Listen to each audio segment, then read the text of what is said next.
wag na wag mong sasabihin sa kanyang maganda siya o sexy siya kahit na hindi. Bakit? Dahil kailangan niyang malaman kung sino siya talaga. Hindi lang ito makakatulong sa relasyon ninyo, ito ay makakatulong din sa delusyonal niyang utak.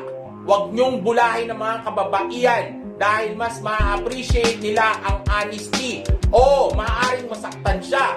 Masasaktan siya sa katotohanan pero hindi sa sinabi mo. Dahil alam niya na ang sinabi mo ay ikabubuti niya naman. Kaya dapat kung sasabihin mo ito, sabihin mo ito ng direkta pero hindi bastos, at higit sa lahat ito ay makakapagpabuti sa kanya. Dahil ang mga kababaihan ay emosyonal. Maaaring mag-react sila ng hindi tama kapag sinabi mo ito, ngunit pagkatapos ito, magsisink in din ito sa utak niya at